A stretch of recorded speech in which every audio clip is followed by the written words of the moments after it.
All right. You are listening to an episode of Transparency and Merit.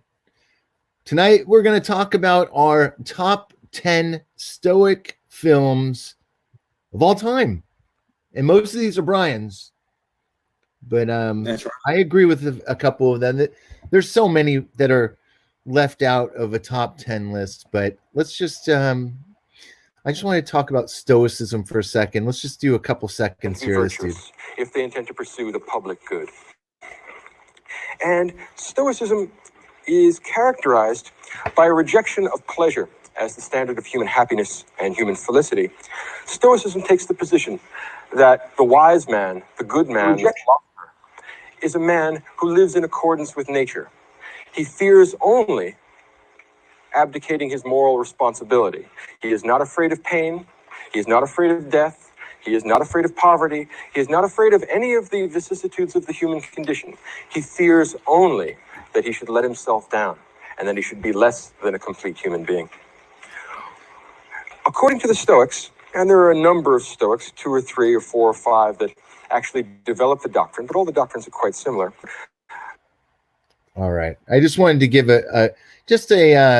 a minute blurb about Stoicism. And Brian, why do you like movies, or why have you taken notice to movies about Stoicism? What is it about the Stoic? I'll tell you something. I'll tell you something. I kind of find it. I find it like in difficult times that Stoicism is a good way to kind of look at life, and it's in my opinion, the best way to deal with adversity, whether it's a bully, whether it is, whether it's just, difficult health issues, and it's just a number of things. It is one of the best outlooks or outlooks that you can have on life. What is it about movies that have a Stoic character or a Stoic philosophy behind it? What is it that you think resonates with you the most? What resonates with me is I find inspiration from them. And, they're individuals that, to some degree, I kind of want to emulate and be like. Not every film that I've picked is like that, but it is quite a bit, that I want to kind of be, like if I were faced with that situation, would I act like that? And the situations that I've dealt with, have I behaved in that manner? And that is what I aspire to be. It's not necessarily how I act or behave, but it is something that I do want to inspire to be. So you want to get into, and we've done the list, by the way, 1 through 10, and we're already showing it there. Number 10 is the movie Unforgiven.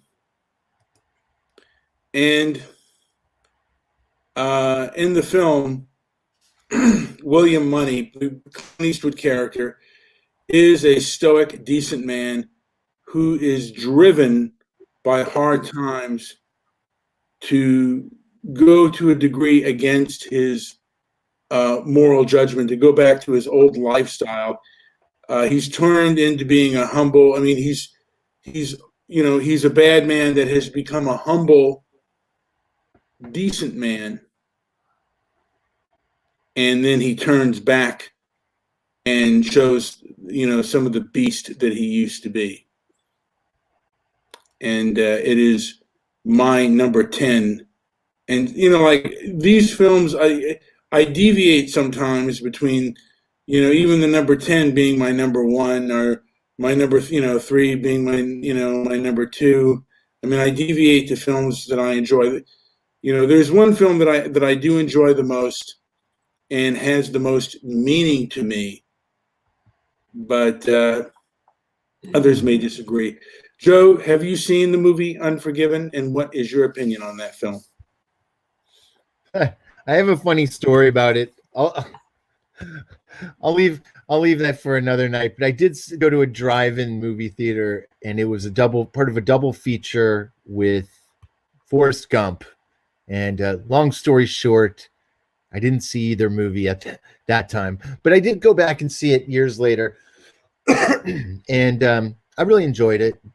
I guess I don't have too much of an opinion on it, other than I just enjoy it. I remembered enjoying the movie. I was in my 30s when I watched it, and maybe I'll go back and check it out again. So let's jump right into number 9. All right. Let's not put the word up there yet. Number 9. So are we going to put up number 9 yet? And then we'll talk about it. Number 9. And then we will. And Joe's actually going to play a trailer, because this one is probably the least known of all of the films.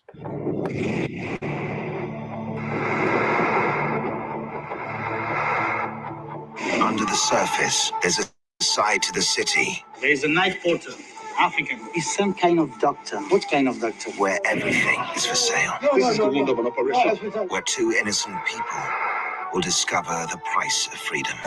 Each time you operate, you get 3,000. A passport for you and one for Shania. He's lying, Shania! You keep away from Senior One! In London, it's 10 grand. For that, people take risks. Everything they value. They will cut you here, or they will cut you here. Others are dead, Shania. Will be put at risk. What you and me are going to do is something good. I do not want to get involved. From Academy Award nominated director Stephen Frears.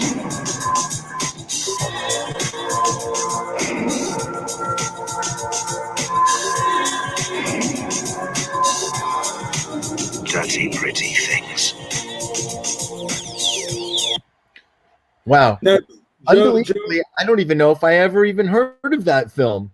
For me, it's a great film. Joe, are we able to see that on the screen? Because I wasn't able to see it on my end, unfortunately. Mm-hmm. So, oh yeah, it's showing. Okay. What's it's up? showing, that's great. All right, so we got some people listening. But yeah, that's showing up on the board. I don't know why you can't see it, but are we ready? No, I don't want to go into number 8. That film is about immigrants, and it's about survival. And, look, regardless of where you fall on the immigration debate, and I have my opinions on that. It's a little more nuanced than people may think. I mean, I'm against, I've done things against white guilt and the like, but there's no doubting that immigrants are at times very vulnerable and have to make tough life choices. And and I don't want to mispronounce his name. He was in 12 Years a Slave. Chat. I can't even pronounce his name, but he plays an illegal West African immigrant. It is. His performance is he's a very steady and noble person throughout the film, and I thoroughly enjoyed the movie, and it does have some plot twists to it, and it is a lesson in how to handle adversity. Some of these, a lot of these films are a lesson in to handle adversity and how to handle bullies. So let's go into number 8. With that, we're going to move on to number 8. Need some theme music. Let's do it. All right. So we got High Noon. Can't see it. let's see here. I'll take the banner off there. It's the Grace Kelly, Gary Cooper film. Yes. High Noon. And what do you got on High Noon? Well, High Noon is basically, many would say, the quintessential, and it probably is most people's number one. Like, I mean, particularly those within the classic movie genre, their number one film for Stoicism is High Noon. It's my number 8. It's a thoroughly enjoyable film, and it's my number 8. 1952 or 56? 52. 52. Yeah. And was it 52 that film? Yeah, I mean, but certainly it just, and when, by the way, a little thing, I heard that film was 2.5 or 2 hours long when it first came, when the initial, well, Andy Bowen said 1952. Andy Bowen's correct. You know what? And I used to know this stuff off the top of my head, but the diabetes has kicked in. All right, let's go. Let's move it on. We're going to number 7. I just, okay. But I want to mention. All right. He's a sheriff, and he's up against it, and he's facing an attack, and no one helps him, and he stands alone against the world. So let's go to number 7. All right. Number 7. Number 7, and I always consider him like it's a historical figure, and I've always considered this man as a historical figure to be a master Stoic. I'll tell you though, I think those that follow him, not so much. A lot of them are very emotional and very, they admire him, but they don't necessarily follow his Stoicism. They're and I don't, I have reasons why they are, and because really and truly they haven't faced any kind of adversity that the real Malcolm X, I think, I forget his full Arab name, but, his life was really faced with, a lot of tragedy and a lot of hardship. And that really does sometimes develop a strength of character that most human beings don't have. So that is my number 7, and it is an inspiration for anyone who wants to better improve themselves, because the man was living in prison, and instead of making bad time in prison, he or making a waste of time in prison or becoming a worse human being, he actually developed his mind and his discipline while in there, and was a very disciplined and I wouldn't say even I would say somewhat noble and ethical human being for a large part. I mean, no human being is completely perfect, but really admire that film.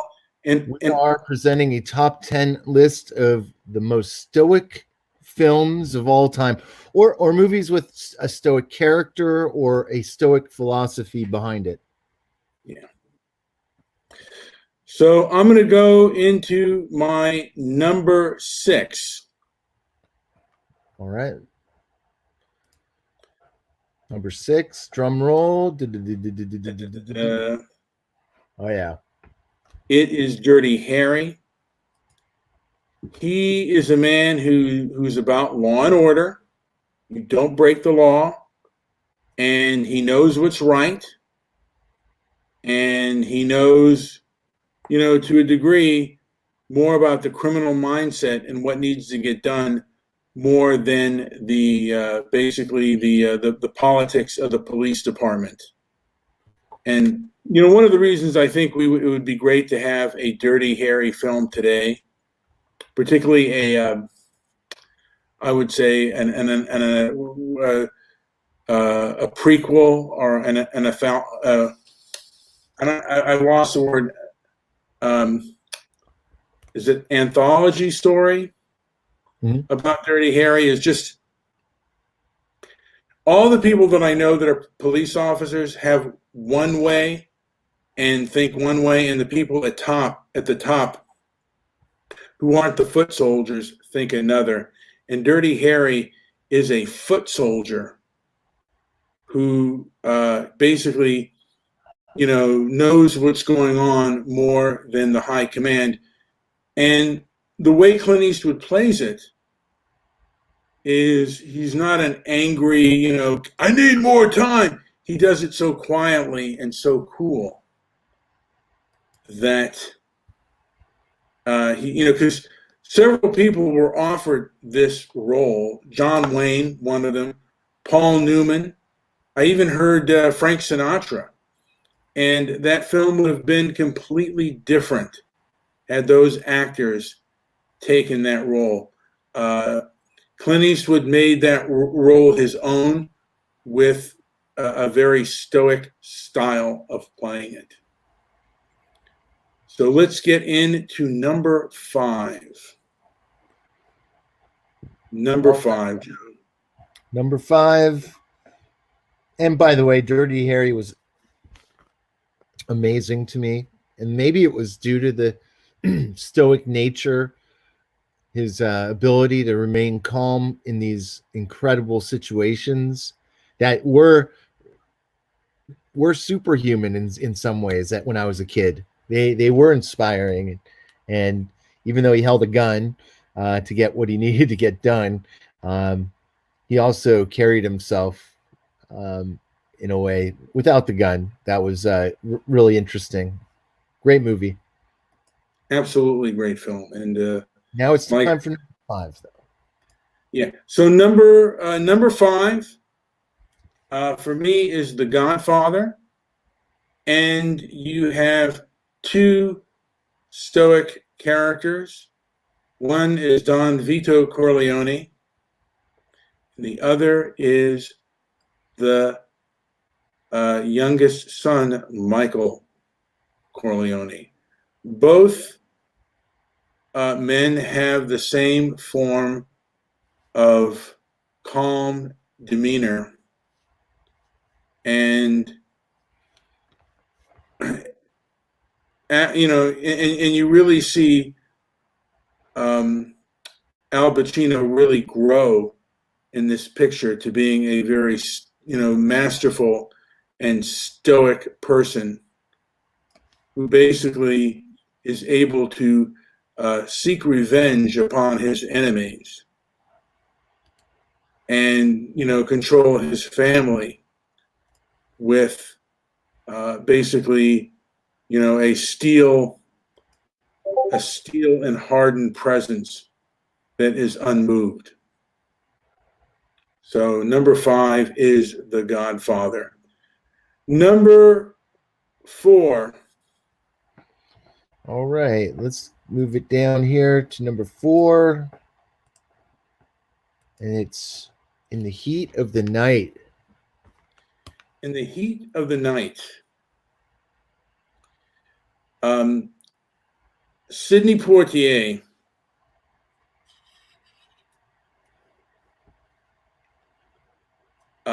basically shows people how to, if I were ever to do a film, basically show a film on kids that are bullied and how to deal with bullies and angry people, that film is a case study in how to deal with that.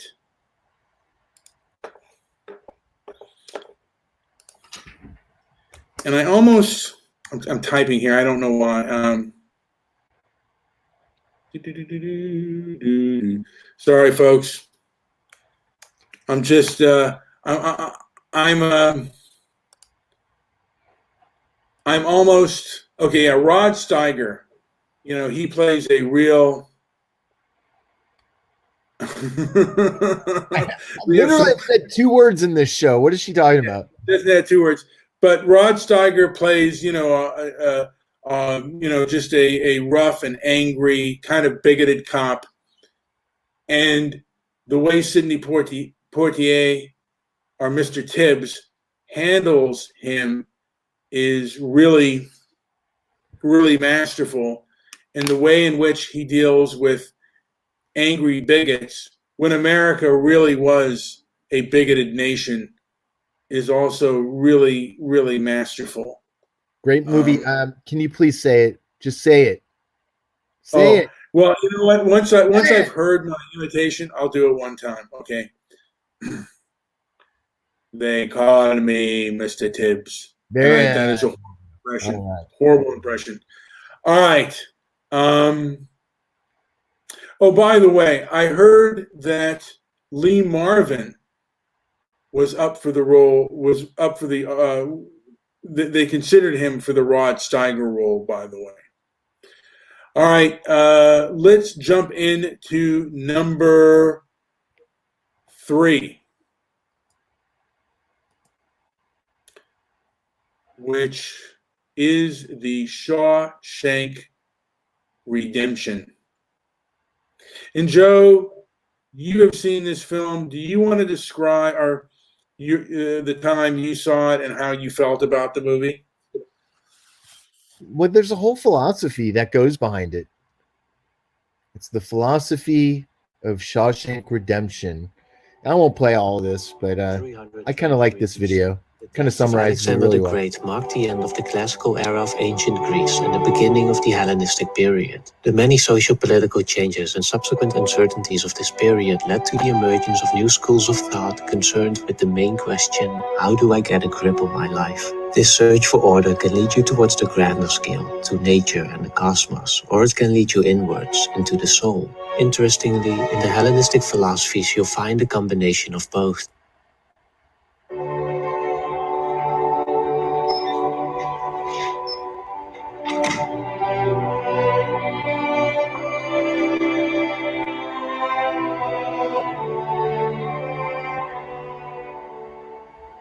We see by your file you've served 20 years of a life sentence. You feel you've been rehabilitated? Oh, yes, sir. Absolutely, sir. I'm a changed man. No longer a danger to society. That's God's honest truth.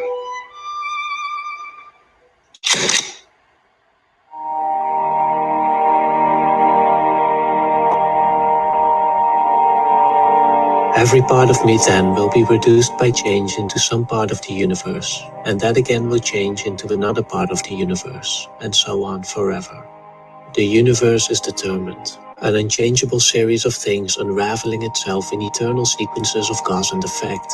Things will go as they must. Man lives within it, experiences it from the present, an indivisible point, the rest of his life either past or uncertain. To man, time is like a river made up of the events which happen, and a violent stream, for as soon as a thing has been seen, it is carried away, and another comes in its place. And this will be carried away too. So you see, it's filled throughout the movie with bits and pieces of the works of Marcus Aurelius, and this video does a good job of demonstrating that.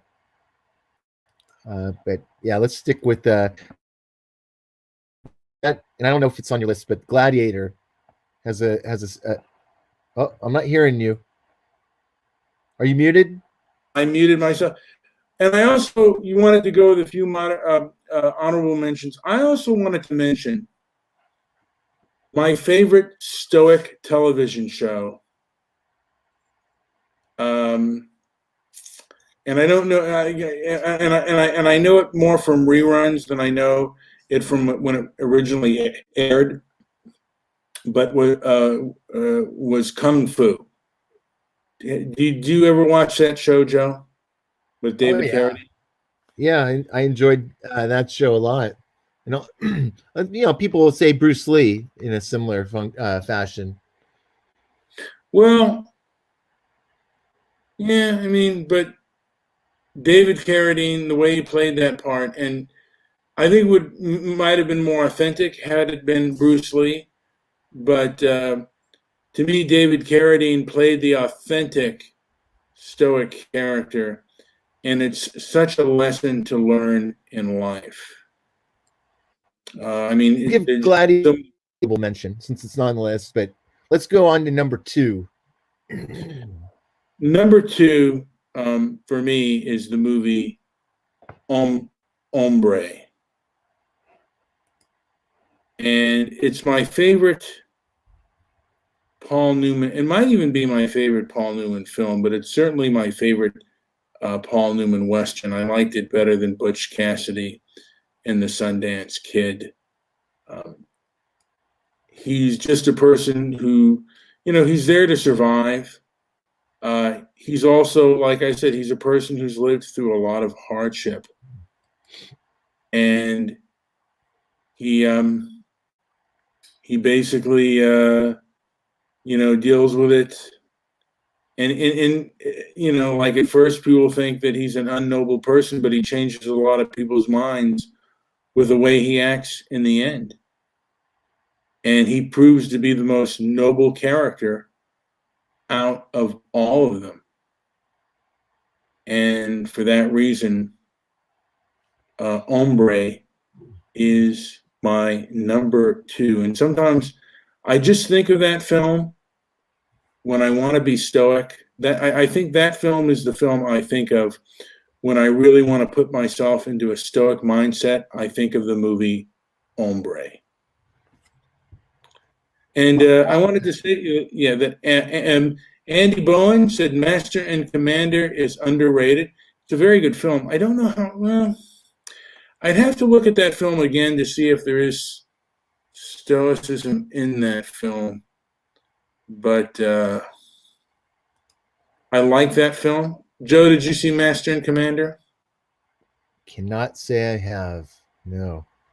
I saw that with my father. Times like that, kind of, I miss my old man to a degree on that level. All right, so my number 1. We're gonna move on to number 1. My number 1, and I know I've done this show. Yeah, number 1. Yes.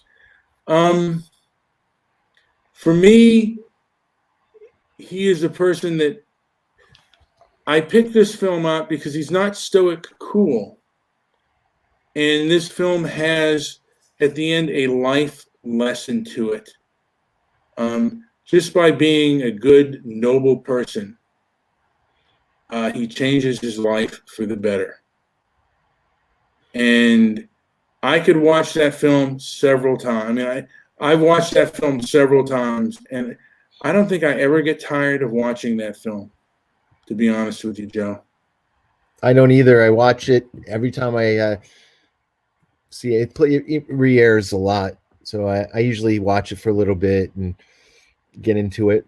But it's one of those movies where he starts off and obviously he goes through a series of events over and over again, and he goes through a lot of mischievous, underhanded methods of trying to win the girl over and get his life right. And I think it is a great learning lesson throughout the movie. And you get to see a lot of things that you or me may have tried in our life, thinking we knew better, and then you come to learn there's nothing new under the sun. And that's how the rise of the new man is born. Yeah, and it's all about old-fashioned, being a hard worker, and he ends up being a good. He's not a good, decent person in the beginning of the film, and he ends up being one at the end, and that is something that I thoroughly enjoy. And folks, we are facing tough times. this is just one of the philosophies that may get you through it. I'm kind of sad right now on what we're going through. It's just, for me, however this crisis started, and we have different views on why and how and what's going on. Right now, we got to be calm. I've been angry lately, and I probably shouldn't be. Me too. But, yeah. A lot of anger. Stoicism really. One is Epictetus, and one is Marcus Aurelius. And one of the wonderful ironies about the history of philosophy is that Epictetus was a slave and Marcus Aurelius was an emperor. And philosophy is the great equalizer. Highly recommend reading Marcus Aurelius. His work is it's very hard to get through, but it's really worth the effort. Well, it's a very long read. I mean, even if you listen to it on YouTube, and you can listen to the Meditations of Marcus Aurelius on YouTube. Have you ever read Atlas Shrugged? No. I'm going to get that book and learn a little something. I have a feeling that a lot of what we're going through now was echoed in that book. What I know of Ayn Rand, and I could be completely wrong, but I don't think she was an admirer. She admired the philosophy of Stoicism. I could be completely wrong, but from what I know of her, I think she was a person that didn't necessarily believe in that. Which, some of the things that she says that are, for me, have been completely true. Could be wrong. Anyway, Joe, I don't want to continue going on. The only reason, because we could talk about Stoicism for a long time, but I want to make this a rather short show. We've already done our number one, and I think it's best that we end it here. Just we end on a good note. We end on a shorter note, and we could revisit this topic at another time and maybe do Stoic characters throughout history. But I like the cinematic thing of this. And yeah, number one for me, Groundhog Day. Maybe Joe will come up with his. Anything else to add, Joe, before we call it a day? No, we'll bring you more lists in the future. But thanks again. Make sure you subscribe and join us again here at Transparency and Merit. I'm Joe. That's Brian. Have a good night. And if you're doing a show, let me know so I can come join you. But leave comments. We need comments. We definitely need the subscribers. So thanks again. Leave comments. And if there's anything that we left out, please mention that. We'll be glad to mention it in our next show. We're not going anywhere. I am working, by the way. I'm not in isolation. So, and guys out there who believe in Stoicism and nobility, are those of you who believe in it a little bit. Try to be kind to those that are working, because we are often the last source out there, and at times it can get a little bit overwhelming.